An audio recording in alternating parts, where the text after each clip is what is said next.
এই নির্বাচনকে প্রশ্নবিদ্ধ করার 2020 সালের 1 ফেব্রুয়ারি ঢাকা দক্ষিণ সিটি কর্পোরেশনের মেয়র নির্বাচিত হন ব্যারিস্টার শেখ ফজলে নূর তাপস। ওই নির্বাচন বাতিল চেয়ে 3 মার্চ মামলা করেন বিএনপি মনোনীত প্রার্থী ইশরাক হোসেন। গেল বছরের 5 আগস্টে গণঅভ্যুত্থানে শেখ হাসিনা সরকারের পতন হয়। অপসারিত হন মেয়র শেখ তাপস।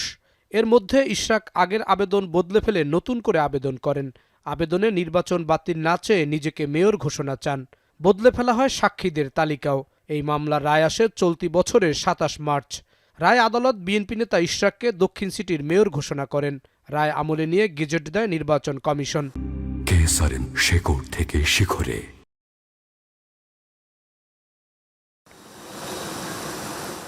নির্বাচনী ট্রাইব্যুনালের এই রায়কে ত্রুটিপূর্ণ দাবি করেও শপথ না পড়ানোর আবেদন নিয়ে 13 মে হাইকোর্টে রিট করা হয়। বিচারপতি মোহাম্মদ আকরাম হোসেন চৌধুরী ও বিচারপতি দেবাশিস রায় চৌধুরীর হাইকোর্ট বেঞ্চে শুনানি শেষে বুধবার আদেশের জন্য দিন ধার্য করা হয়েছিল। পরে আবারও শুনানি শেষে আদেশের জন্য বৃহস্পতিবার দিন ঠিক করা হয়েছে। রিটকারীর আইনজীবী আদালতে বলেন, নির্বাচনী ট্রাইব্যুনাল ত্রুটিপূর্ণ রায় দিয়েছেন। আইন বহির্ভূতভাবে ইশরাক হোসেন রায় নিয়েছেন। তিনি জালিয়াতিরও আশ্রয় নিয়েছেন দাবি আইনজীবীর।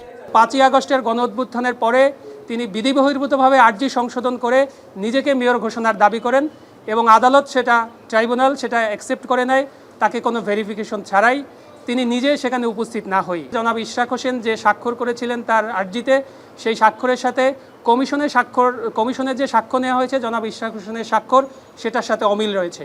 এছাড়াও যে প্রথমে যে সাক্ষীদের তালিকা দেওয়া হয়েছিল তারা কেউই সাক্ষী হিসাবে ট্রাইব্যুনালে হাজির হননি, অর্থাৎ এই রায়টি বিধি বহির্ভূত এবং তার কর্তৃত্ব বহির্ভূত হয়েছে। সেই জায়গাটি রিট পিটিশনার চ্যালেঞ্জ করেছেন। ইশরাকের পক্ষের আইনজীবীরা শুনানিতে বলেন, এই রিট আইনসম্মত হয়নি। তারা রিটটি খারিজ করার পক্ষে জোরালো যুক্তি তুলে ধরেন।